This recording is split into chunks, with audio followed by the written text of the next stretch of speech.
প্রজ্ঞাপূর্ণ নেতৃবৃন্দের প্রতি একজন নাগরিকের আবেদন। সম্মানিত নেতৃবৃন্দ, আসসালামু আলাইকুম। আমি সুজন, একজন সাধারণ নাগরিক ও বাংলাদেশ আওয়ামী লীগের সদস্য। দেশের স্থিতিশীলতা ও গণতান্ত্রিক ধারাবাহিকতার প্রতি গভীর উদ্বেগ থেকে আমার ব্যক্তিগত আবেদন রইল। ১. রাষ্ট্রপতির ক্ষমাদান কর্মের আহ্বান। মাননীয় প্রধানমন্ত্রী শেখ হাসিনার বিরুদ্ধে রাষ্ট্রীয় মামলা ও ফাঁসির রায় রাষ্ট্রপতির ক্ষমাদান প্রক্রিয়ার মাধ্যমে প্রত্যাহারের অনুরোধ জানাচ্ছি। আইনের চোখে সমতার ভিত্তিতে রাজনৈতিক পুনর্বাসন গণতন্ত্রকে শক্তিশালী করবে ইনশাল্লাহ।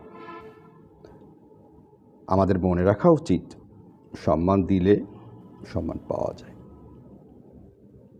২. আইনের অগ্রাধিকার। ত্রয়োদশ জাতীয় সংসদ নির্বাচন সংক্রান্ত সকল আইন ও বিধিনিষেধ সব রাজনৈতিক দলকে অক্ষরে অক্ষরে মেনে চলতে হবে। লঙ্ঘনের ক্ষেত্রে প্রাসঙ্গিক দণ্ড, জেল অথবা জরিমানা কার্যকর হওয়া উচিত। ৩. অযোগ্য প্রার্থীদের স্বেচ্ছায় প্রত্যাহার। কোনো দল যদি ভুলবশত আইনগতভাবে অযোগ্য কোনো ব্যক্তিকে মনোনয়ন দেয়, তবে সেই মনোনয়ন স্বেচ্ছায় প্রত্যাহার করে দলীয় ও ব্যক্তিগত সম্মান রক্ষা করা প্রয়োজন। ৪. সকল নেতার প্রতি অনুরোধ। মাননীয় তারেক রহমান ও ডক্টর শফিকুর রহমান সহ সকল রাজনৈতিক নেতাকে এই বিষয়গুলি বিবেচনায় নেওয়ার এবং আইন ও বিধির সঠিক অনুসরণ নিশ্চিত করার জন্য অনুরোধ করছি। নিয়মের ঘাটতি পুরো জাতির জন্য ক্ষতির কারণ হয়ে দাঁড়ায়।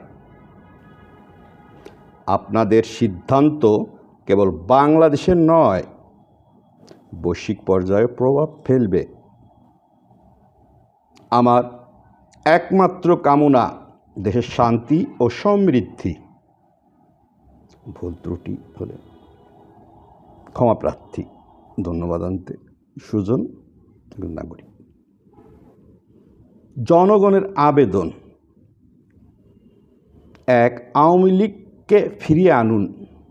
রাষ্ট্রপতির ক্ষমায় প্রধানমন্ত্রীর মামলা ফাঁসি প্রত্যাহার করুন। আইন মেনে গণতন্ত্র শুরু হবে ইনশাল্লাহ। জনগণের আবেদন। ২. আইন মানুন। ১৩তম নির্বাচনের নিয়ম সব দল মেনে চলুন। লঙ্ঘনে জেল, জরিমানা। Both party and candidate. ৩. প্রত্যাহার করুন। অযোগ্য মনোনয়ন স্বেচ্ছায় তুলে নিন, সম্মান বাঁচবে। ৪. তারেক, শফিকুর ভাই, এগুলো বিবেচনায় করুন, নিয়ম যাচাই করুন। ঘাটতি দেশের ক্ষতিগ্রস্ত হবে। ঘাটতিতে দেশের ক্ষতিগ্রস্ত হবে, দেশ ক্ষতিগ্রস্ত হবে। আপনাদের সিদ্ধান্ত বিশ্বের ৮ বিলিয়নকে প্রভাবিত করবে। দেশের ভালো চাই।